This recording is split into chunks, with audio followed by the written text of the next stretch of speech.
came from Jesus.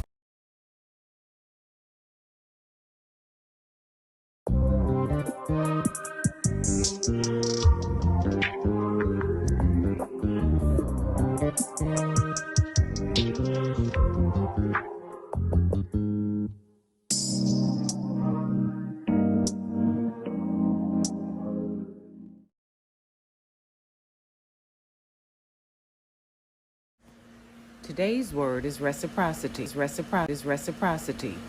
Don't ask me to do a damn thing that you wouldn't do for me. Hey everyone, I hope you had a good day.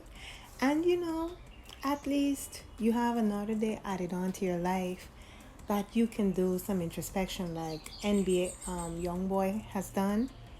And you have reached that place in your mind where change could occur or you could make that adjustment like NBAYoungBoy has acknowledged that inflection point. Yungboy never broke again invited Billboard into his home on the edge of Salt Lake City while he's on house arrest. Now I was on Instagram and I saw a post by the Neighborhood Talk.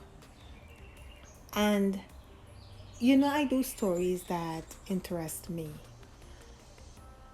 For some reason, this story stood out. So I hopped on the good old Google and came across the full interview that was done by Billboard, but this was posted by Complex. Now, NBAYoungBoy, generally about his life's journey, which has been a bit rough, but he was candid. He was comfortable enough to open up, to speak quite frankly about his experience with the members of the Church of Latter-day Saints, how their message impacted his life in a very vulnerable moment. And he lives in Utah, so it is highly likely that he would have such encounters. But he found it, and the conversations that he had were pretty profound. And that is where my interest peaked.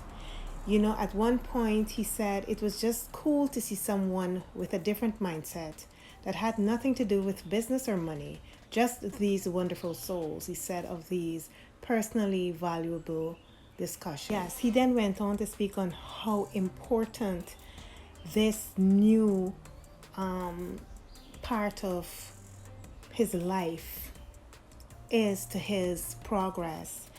And he wanted to ensure that he established it in a way that kind of reflected his commitment to the religion. So he's thinking about getting baptized. He's preparing for a baptism ceremony. Although he's waiting until he no longer has to wear an ankle monitor to do this. He further went on to say that, he reflecting on his music and so forth, he was kind of appalled at the lyrics in retrospect. Because remember, this is a new wave of thought and thinking that was introduced to him.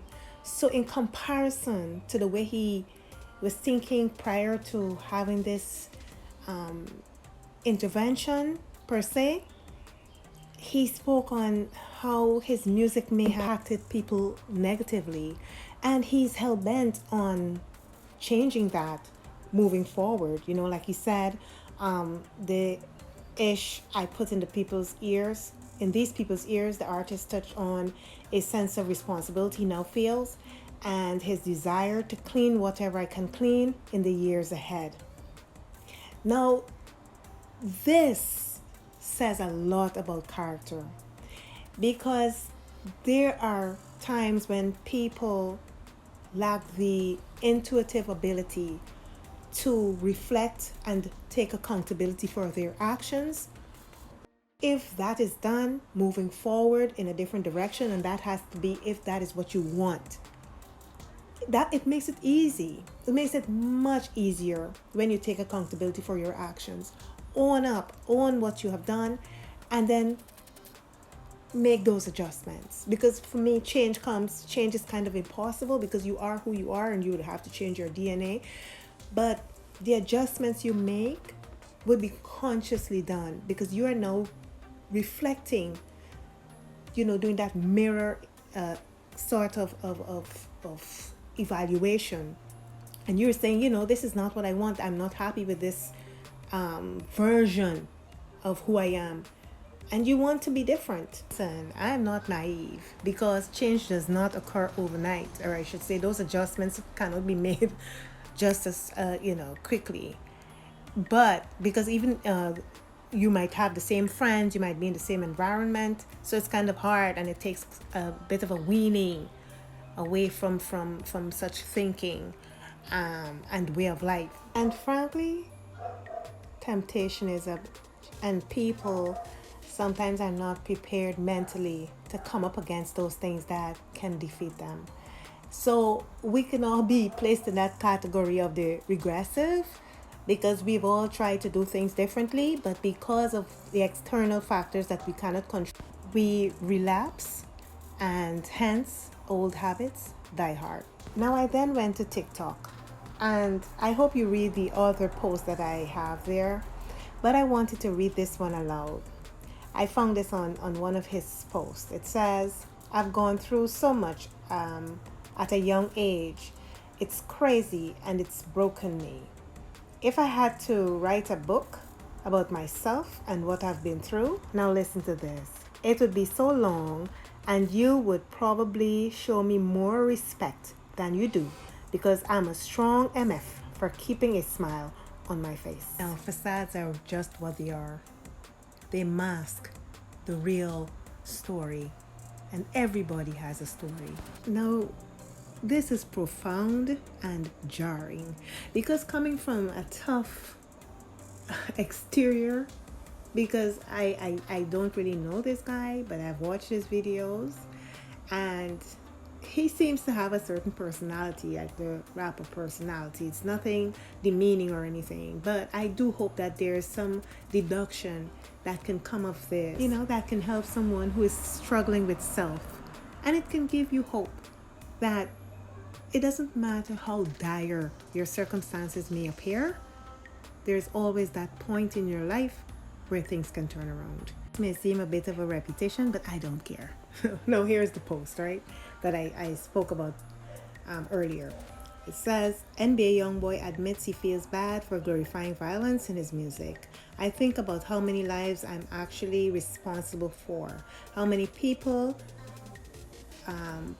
put this SHIT in their ears and actually went to hurt someone. Now listen to this. There is redeeming value in all of us. Never, ever discount the power of the mind and true intentions. As always, stay safe and be self-aware. Subscribe for more tidbits of wisdom and real talk.